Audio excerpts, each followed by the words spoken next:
बेस्टा कमिए दो, बेस्टा एके दिए दो और टोनटा साथे दो। मुझे कोफा वालों मुसाफिर न समझो, आवाज बढ़िया। मैं आया नहीं हो बुलाया गया हो, मैं आया नहीं हो बुलाया गया हो। बस अल्हम्दुलिल्लाह के मेहमान बना कर सताया गया हो, के मेहमान बना कर सताया गया हो। मैं रोआ नहीं हो रुलाया गया हो, मैं रोआ नहीं हो रुलाया गया हो। अल्लाहुम्मा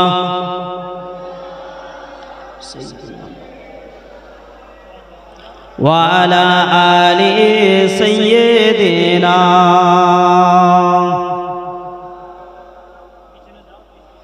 खुदा जाने कैसी ए मेजबानी बहादुर की आंसू कहे बंदे पानी। खुदा जाने कैसी ए मेहमदारी बहादुर पियासो काहे बंदे पानी।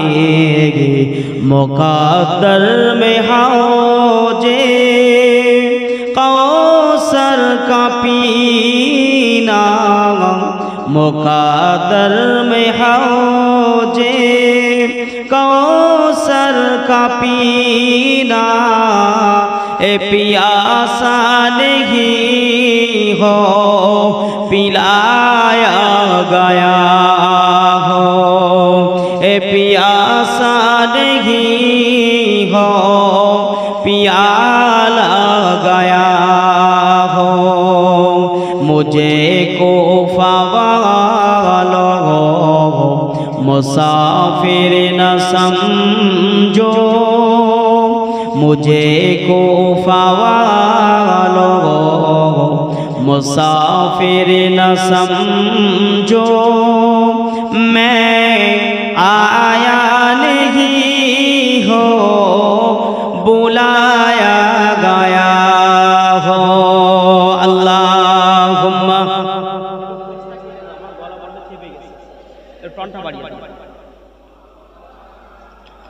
व अला आलि सय्यिदिना।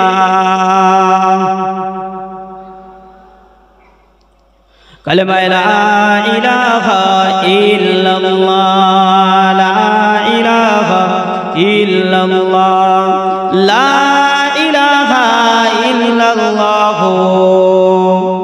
मुहम्मदुर रसूलुल्लाह।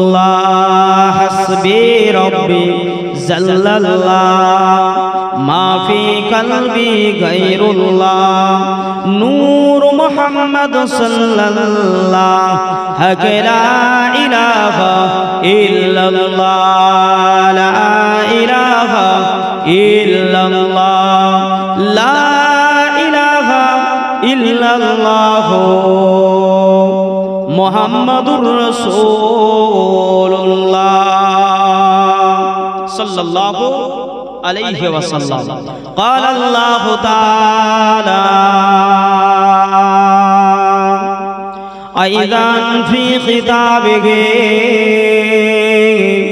मुख़बिरन व आमिरन। बिस्मिल्लाहिर रहमानिर रहीम। वमा अरसलनाका إلا رحمة للعالمين قال رسول الله صلى الله عليه وسلم أول ما خلق الله نور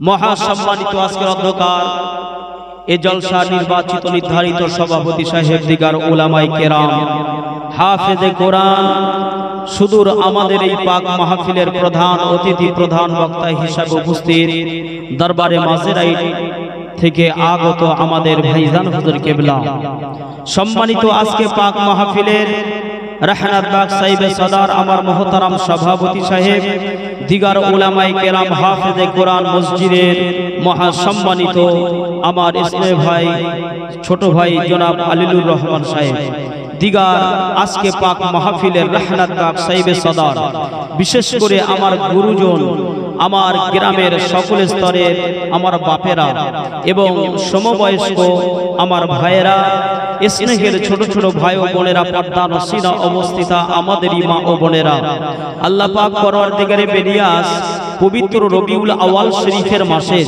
এই পবিত্র রবিউল আওয়াল শরীফের মাসে ঠিক বর্ষাকালে এমন এক প্রাকৃতিক পরিবেশের মাঝখান দিয়েও একটা ডেটকে আল্লাহ পাক একটা তারিখকে আমাদের জন্য নির্ধারণ করে নিয়ে মহান রব্বুল আলামিন পরওয়ারদিগারে বেনিয়াস তানার হাবিবে তাবিব হাবিবে লাবিবকে অনুকরণের ওসিলা করে আল্লাহ পাক এত সুন্দর জান্নাতি বাগিচা কায়েম করবার তৌফিক নসিব করেছেন সেই মহান মানিব আল্লাহ পাকের দরবারে সকলেই শুকরিয়া আদায় করি বলি আলহামদুলিল্লাহ সকলে সম্মিলিত কণ্ঠে উচ্চাঙ্গের আওয়াজ দিয়ে বলি আলহামদুলিল্লাহ তারই পরে তার প্রেরিত পয়গম্বর মহাপুরুষ নবী দিগের সরদার রাসূল দিগের নেতা হাবিব দিগের পয়গম্বর আল্লাহ পাক যে নবীকে লাউলা মা খালাকতুল আফলাক করে পাঠিয়েছেন তো নবী না होता तो कुछ भी ना होते नबी ना होते तो कुछ भी ना होता যে নবী না হলে দুনিয়ায় কিছুই পয়দা হতো না সেই রাসূল আল আরবির মাজারে মুকদ্দাস শরীফে জানাই লক্ষ কোটি দরুদ ও সালাম সকলে প্রাণ উজাড় করে বলি সাল্লাল্লাহু আলাইহি ওয়াসাল্লাম প্রিয় সুধী আজকে আপনারা সকলে আমার গ্রামের মানুষ আমিও আপনাদের গ্রামের সন্তান আপনাদের ভাই আজকে দুটো আলোচনা যে আলোচনাটা হবে সেটি হচ্ছে বিশ্বনবীর বেলাদাত সম্পর্কে বিশ্বনবী মুহাম্মদ মুস্তাফা সাল্লাল্লাহু আলাইহি ওয়াসাল্লাম তিনি দুনিয়ার জমিনেতে আগমন করেছিলেন রবিউল আওয়াল শরীফের মাসের 12 তারিখ ওই সনটা ছিল 570 খ্রিস্টাব্দে দিনটা ছিল সোমবারের দিন আর সময়টা ছিল না রাত না দিন না রাত আর না দিনের মাঝখানে একটা ছোট্ট সময় রয়েছে ওই সময়টার নাম হলো সুবহে সাদিক কি বললাম সুবহে সাদিক এমন একটা সময়ে আল্লাহ পাক আমার নবী বিশ্ব নবী লাউলা মা খালাকতুল আফলাককে পৃথিবীর জমিনেতে এই ধরাধামে আল্লাহ পাক তিনি পাঠিয়েছেন জোরে বলো আমার নবীকে আল্লাহ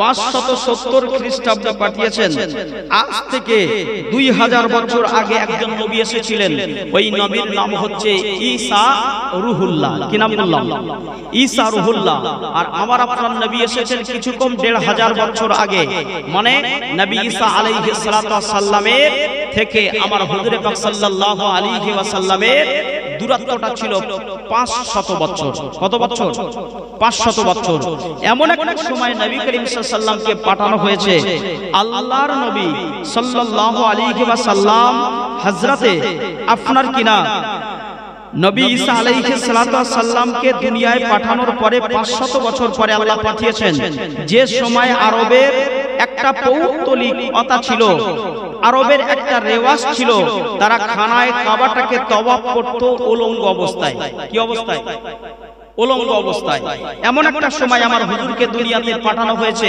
যে সময়ে আরবের ইয়াসরিবের জমিনে একটা সিস্টেম ছিল শিষ্টাচার ছিল কোন কন্যা সন্তান ভূমিষ্ঠ হলে ওই কন্যা সন্তানকে গরম বালিটাকে সরিয়ে ওই জীবিত অবস্থায় তাকে বালি চাপা দিয়ে মেরে ফেলা হতো বুঝছেন কি আমার নবীকে এমন একটা সময় দুনিয়ায় পাঠানো হয়েছে যে সময় কোন আপনার মুসলিম কোন মায়ের পুত্র সন্তান না থাকা অবস্থায় যদি তার স্বামী মারা যায়, ওই কন্যাকে অর্থাৎ ওই মাকে আর তার শ্বশুর বাড়িতে মানে স্বামীর ঘরে থাকা হবে না, তাকে শ্বশুর বাড়ি চলে যেতে হবে। অমুসলিম কোন মা যদি হয়, তার স্বামী যদি ইন্তেকাল করে আর ওই অমুসলিম মায়ের কোন পুত্র সন্তান যদি না থাকে, তাহলে যে স্বামী মারা গেছে ওই স্বামীকে যে চিতায় পোড়ানো হবে, ওই জীবন্ত বউটাকে ওই চিতায় একই সঙ্গে তাকেও জীবিত অবস্থায় পুড়িয়ে মারা হবে। এর নাম হচ্ছে সতীদাহ প্রথা। এটাই হচ্ছে আইয়ামে জাহেলিয়া। আইয়াম মানে হলো দিন, জাহেলি মানে অন্ধকার। যে সময় মানুষ অন্ধকারের মধ্যে পড়েছিল, একেবারে বর্বরতার যুগ যাকে বলা হয়, এমন একটা সময়ে আমার রাসূল পাক সাল্লাল্লাহু আলাইহি ওয়াসাল্লামকে দুনিয়াতে পাঠানো হয়েছে। জোরে বলে আমার নবীকে এমন একটা সময় আল্লাহ পাঠিয়েছে, আমার নবী আসলেন, আমার হাবিব আসলেন, আমার নবী আগমন করবার কারণে আল্লাহ পাক গোটা বিশ্বটাকে, তাম পৃথিবীটাকে আল্লাহ আলোকিত করে দিয়েছিলেন। ভাই আমার বাবাজিরা, নওজোয়ানেরা, তরুণেরা, মুসলমান ঘরের ছেলে মেয়েরা, আব্বারা, এ নবীর উম্মতিরা, বিশ্বনবী হাবিবুল্লাহ দুনিয়াতে আসলেন। আমার নবী দয়ার নবী নবীর কথা আপনাদের কাছে আলোচনা করব। বহু আলোচনা আপনারা শুনেছেন, কিন্তু রাসূলুল্লাহ জীবন জিন্দাগির কথাটা আলোচনা করার কথা আল্লাহ পাক নিজেই বলেছেন। কারণ হলো গোটা পবিত্র কোরআনুল কারীমটাই হলো আল্লাহর রাসূলের আলোচনা। গোটা কোরআনটাকে আল্লাহ পাক আমার নবীর কথা আলোচনা করেছে। যেখানে ঈসা নবী আলাইহিস সালামের কথা আলোচনা করেছেন, ওখানে মুহাম্মদুর রাসূলের কথা আলোচনা করেছেন। নবী আদম শফিউল্লাহর কথা আলোচনা করেছেন, মুহাম্মদ মুস্তাফার কথা আলোচনা করেছেন। যেখানে হযরত ইব্রাহিম খলিলুল্লাহর কথা আলোচনা করেছেন, ওখানে আমার রাসূল আল আরাবীর কথা আলোচনা করেছেন। তাহলে যেখানে আজকে হচ্ছে এটি মিলাদুন নবী, কিসের মিলাদুন নবী, কিসের জলসা? এটা মিলাদুন নবীর জলসা। মিলাদ কথার অর্থ হচ্ছে বেলাদাত, বেলাদাত থেকে এসেছে মিলাদ।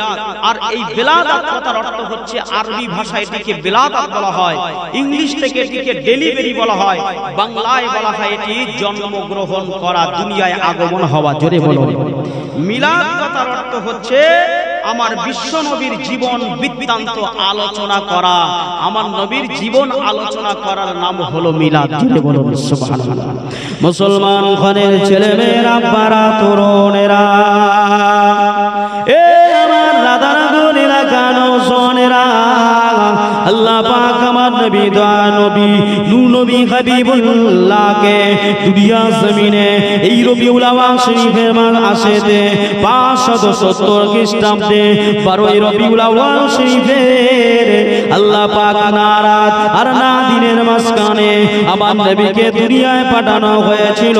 কিন্তু আমার নবীর সম্পর্কে জানতে গেলে আমার নবীর আব্বা জানের কথাটা আমাদের জানার প্রয়োজন আছে না নাই? নবীর মায়ের কথাটা জানার প্রয়োজন আছে না নাই? আছে না?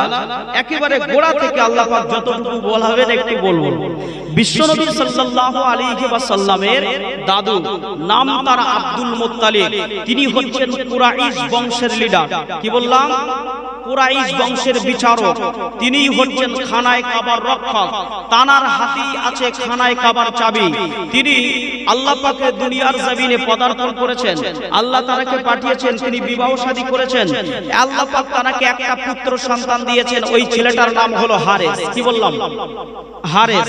হারেস নামের একটা পুত্র সন্তান, বড় সন্তান আল্লাহ পাক যখন দিয়েছেন, নবী হযরত আলাইহিস সালাতু ওয়াস সালামের দাদু আব্দুল মুত্তালিব খানায় কাবার রক্ষক, তিনি খানায় কাবার মাহাতাবে দাঁড়িয়ে দাঁড়িয়ে আল্লাহর কাছে দুইটা হাত উঁচু করে আল্লাহর কাছে ফরমান জারি করলেন, দরখাস্ত করলেন, আল্লাহ আপনি যদি আমাকে 10টা সন্তানের পিতা বানান, 10টা পুত্র সন্তান আপনি যদি আমাকে দেন, আমি একটা পুত্র সন্তান আপনার রাস্তায় আমি কুরবান করে দেব।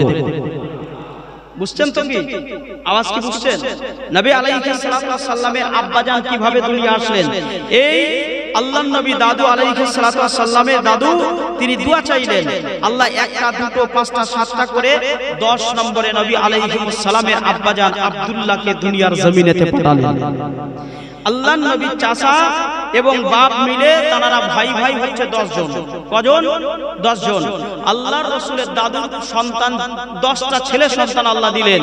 এই ছেলেগুলো বড় হতে হতে আব্দুল্লাহ রাদিয়াল্লাহু তাআলা আনহু আমার রাসূলুল্লাহর পিতা, তিনিও বড় হচ্ছেন। বড় হতে হতে বেশ অনেকটা দিন হয়ে গেছে, বেশ মোটামুটি জ্ঞান বুদ্ধি হয়ে গেছে। এমতো অবস্থায় আল্লাহর নবীর দাদু আব্দুল মুত্তালিব তিনি চিন্তা করলেন, সেই তো আমি তো ইকরার বিল লিসান, আমি একটা নিয়ত করেছিলাম যে আমার আল্লাহ পাক যদি 10টা পুত্র সন্তান দেন, এর ভিতর থেকে একটা পুত্র সন্তানকে আমি আল্লাহর রাস্তায় কুরবান করে দেব। এই কথাটা তার মনে পড়ে গেছে। হুজুর কি করেছেন, একদিন 10টা সন্তানকে ডেকেছেন, ডেকে খানায় কাবার মধ্যে হেরেমের মধ্যে নিয়ে গেছে। নিয়ে গিয়ে হুজুর লটারি করছেন। কি করছেন? Lottery system. লটারি সিস্টেম করছেন। যে কবার নাম তোলা হয়, এই 10টা সন্তানের নাম লিখে একটা কাগজে, একটা কাগজে নাম লিখিয়ে কাগজগুলো রাখা হয়েছে বা কিছু দিয়ে রাখা হয়েছে। এটা নাড়চাড় করে একটা তোলা হলো। তোলার পরে ফেলিয়ে দেখা গেল ওতে নাম লেখা রয়েছে একেবারে কনিষ্ঠ পুত্র, যার নাম হচ্ছে আব্দুল্লাহ, রাসূলুল্লাহর আব্বার নাম। জেরে বললেন না? একবার, দুবার, তিনবার, ওয়াহিদ ইসলাম সালাসা, তিনবার তোলা হলো। তিনবারই লটারিতে কার নাম এসেছে? রাসূলুল্লাহর আব্বা আব্দুল্লাহ আলাইহিস সালাতু ওয়াস সালামের নাম এসেছে।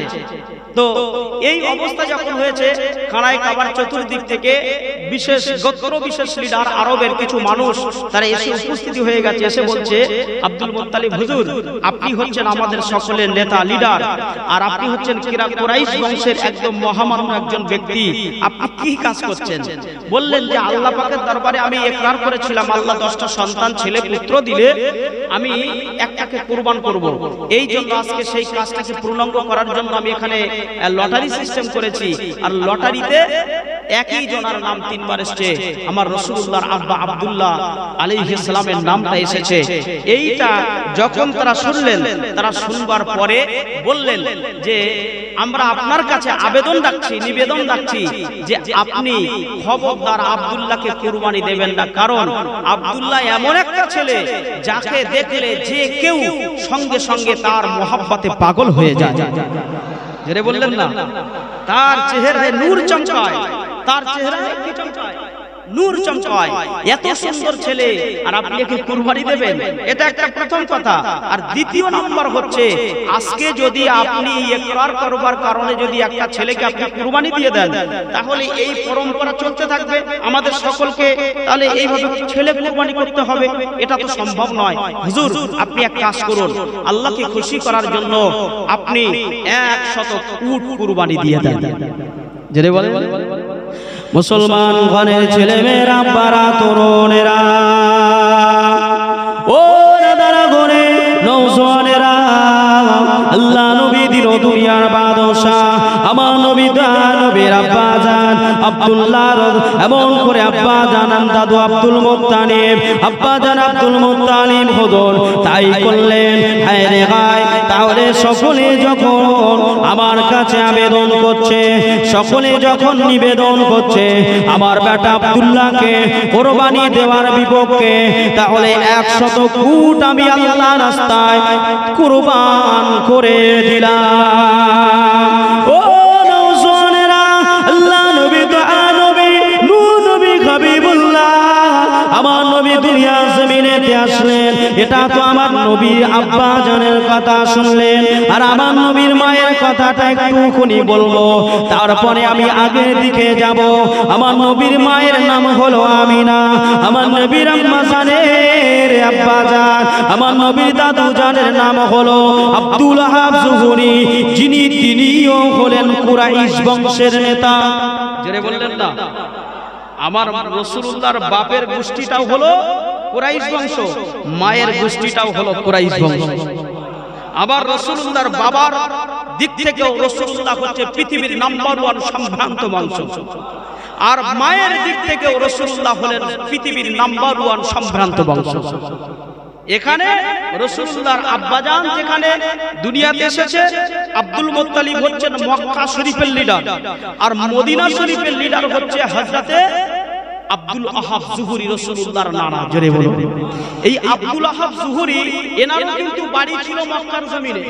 ইনি কি করতেন? শামে ব্যবসা করতে যেতেন। আর এই মক্কার জমিনের আবহাওয়াটা একটু কঠিন ছিল, বড় কঠিন, খুব বেশি উষ্ণতা, কিন্তু মক্কার আবহাওয়াটা বড় স্নিগ্ধ, খুব মোলায়েম, খুব ভালো লাগতো। এই জন্য হুজুর কি করলেন? বারবার শামে যায়, মক্কায় ফিরে আসে, বারবার শামে যায়, মক্কায় ফিরে আসে। আস্তে আস্তে একদিন চিন্তা ভাবনা করলেন যে এত রাস্তা ফের মক্কায়, এই মদিনা থেকে ফের মক্কায় কম বেশি 300 কিলোমিটারের মতো রাস্তা, তো এত রাস্তা আমি অতিক্রম করে না গিয়ে আমার গোত্রের মানুষেরা সকলে তো মক্কায় আছে, আমি মদিনায় একটা কুটুম করে ফেলি, এখানেই আমি থেকে যাই, এখানকার বাসিন্দা হয়ে যাই। এবং হুজুর তাই করলেন। মক্কার মদিনার জমিনে ইয়াসরিবে তিনি বিবাহ করলেন, সেখানেই তিনি থাকতে লাগলেন। ইনি আবার হচ্ছেন আব্দুল মুত্তালিব অর্থাৎ রাসূলুল্লাহ দাদুর অনেক পুরাতন বন্ধু, জোরে বলো, অনেক পুরাতন বন্ধু। তো হুজুর রাদিয়াল্লাহু তাআলা আনহু কি করলেন? মদিনার জমিনে বিবাহ করলেন।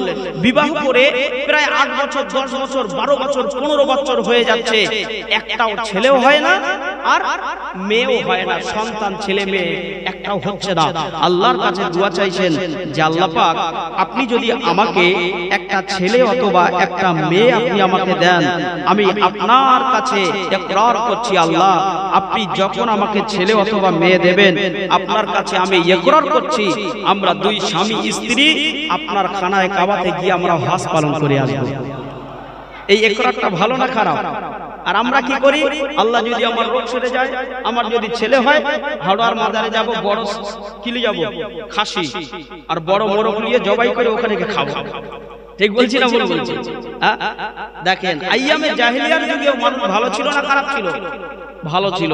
আসলে রাসূলুল্লাহকে তো পাঠানো হবে, আল্লাহ নবীকে একেবারে নির্বাচিত নির্ধারিত করে পৃথিবীর নাম্বার 1 গ্রেট 1 পরিবারের মধ্যে আল্লাহ রাসূলুল্লাহকে দুনিয়াতে পাঠালেন, জোরে বলুন সুবহানাল্লাহ। আল্লাহ নবীর নানু তিনি এই নিয়ত করলেন। নিয়ত করতে করতে কিছুদিন যেতে যেতে আল্লাহ পাক আমার রাসূলুল্লাহর নানি মায়ের পেটে একটা সন্তান দিলেন।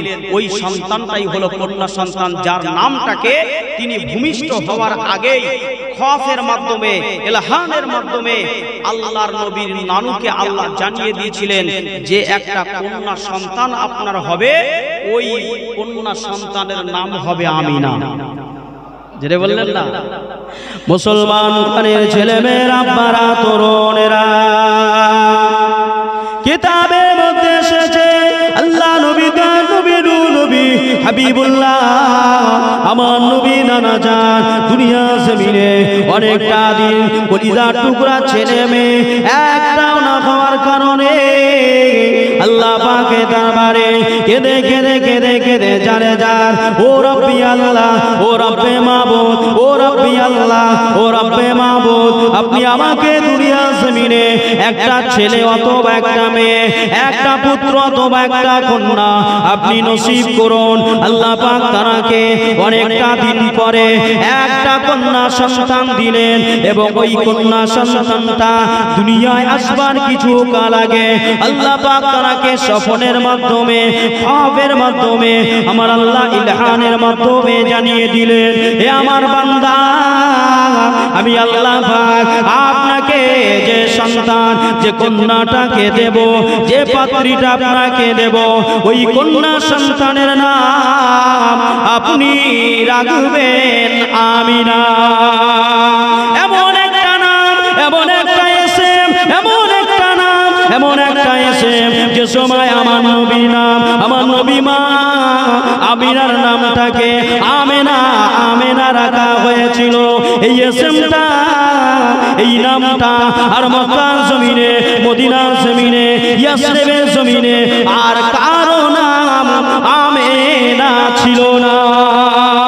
ঠিক তদ্রূপ আমার নবীকে দুনিয়ার জমিনে পাঠানো হলো। বিশ্ব নবী হাবিবুল্লাহ, আল্লাহর হাবিব দুনিয়াতে আসলেন। আমার নবী যখন আসলেন, আমার নবীর নামটাকে আম্মা আমিনা রাদিয়াল্লাহু তাআলা আনহাকে আল্লাহ ইলহামের মাধ্যমে জানিয়ে দিলেন, ও আমিনা, আমিনা গো, আপনাকে আমি আল্লাহ একটা বেটা দেব, একটা পুত্র দেব, ওই পুত্রর নাম হবে মিমহে, মিম ইনদাল মুহাম্মদ। যেটা বললেন না, আল্লাহ রাসূলুল্লাহ দাদুকেও সবসময় জানিয়েছেন, আম্মা আমিনাকেও জানিয়ে দিয়েছেন, কারণ আমার নবীর নাম যখন মুহাম্মদুর রাসূলুল্লাহ রাখা হয়েছিল, ওই সময় মক্কার জমিনে, মদিনার জমিনে, ইয়াসরিবের জমিনে একটা ছেলেরও মুহাম্মদ নাম ছিল না। চিন্তা করেছেন? আল্লাহর নবী সাল্লাল্লাহু আলাইহি ওয়াসাল্লামের আম্মা জান আমিনা দুনিয়ায় আসলেন, আসবার পরে নাম রাখা হলো আমিনা। কি নাম রাখা হলো? আমিনা। এই আমিনা নাম রাখা হলো, আমিনা কথার অর্থ হচ্ছে ভাগ্যবতী। কি? ভাগ্যবতী। আমিনা নাম রাখা হয়েছে আম্মাজান আমিনা রাদিয়াল্লাহু তাআলা আনহার আব্বাজান আব্দুল ওয়াহাব যুহরি, রাসূলুল্লাহর নানু। তিনি তো অনেক পয়সাওয়ালা মানুষ ছিলেন, অনেক সম্ভ্রান্ত মানুষ ছিলেন, এবং মদিনার বিচারপতি মানে লিডার ছিলেন তিনি।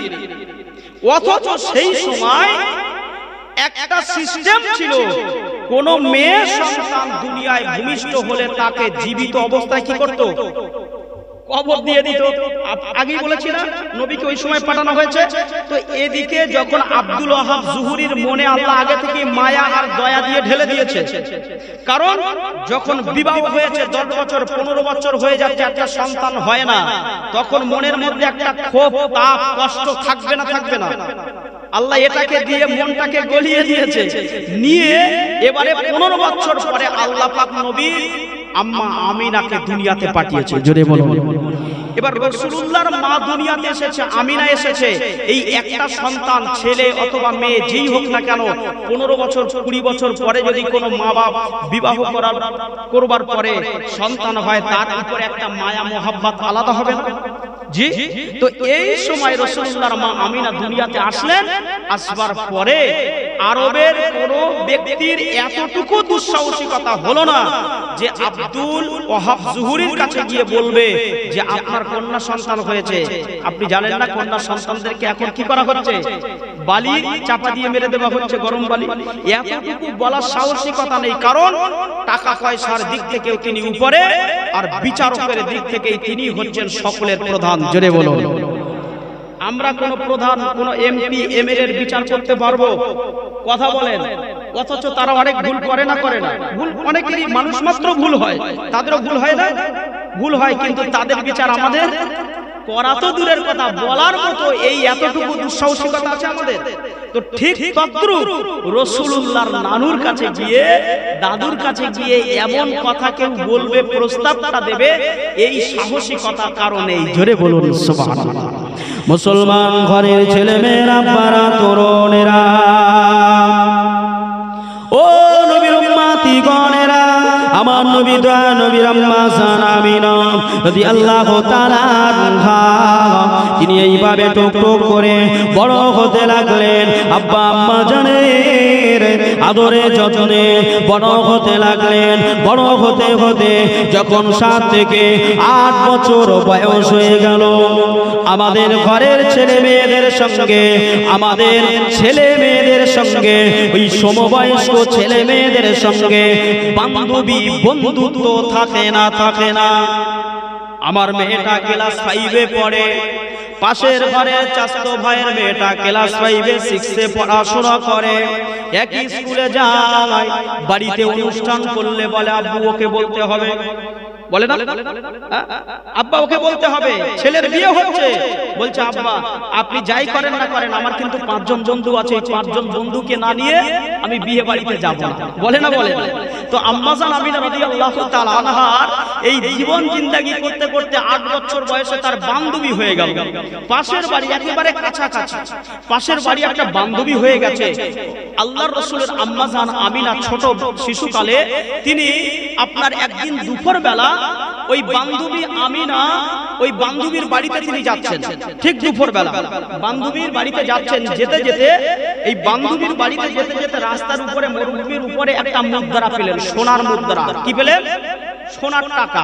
এই সোনার টাকাটা পেয়ে তিনি তুলে নিলেন, দেখে তুলে নিলেন, নিয়ে দেখছেন যে অনেক পুরাতন টাকা, অনেক দিন বয়স হয়ে গেছে, খুব জমানো টাকা। এবারে তিনি চিন্তা করছেন, হায় রে হায়, কার যে টাকা, টাকাটা তো নিয়ে ফেললাম, তুলে ফেললাম, আর সে বেচারা খুঁজবে, আর যদি না পায় তো আল্লাহ পাকের দরবারে আমি কি জবাব দেব? যে রে বলো, ছোট বাচ্চা বয়সে অন্তরে কি চিন্তা ভাবনা দেখছেন। আবার চিন্তা করছেন যদি টাকাটা ফেলেই রেখে যায় তো আবার কেউ এমন কেউ হয়তো এসে নিয়ে চলে যাবে, আর হয়তো যার টাকা সে পাবে না। তো চিন্তা করলেন যা হয় হোক, টাকাটা আমি তুলেছি যখন আর ফেলে লাভ নেই, টাকাটা আমি রেখে দেব, যে খোঁজ করবে আমি তাকে দিয়ে দেব। জেনে বললেন না ভাই আমার বাজিরা নওজওয়ানেরা, আম্মা জান আমিনা রাদিয়াল্লাহু তাআলা আনহা, আম্মা জান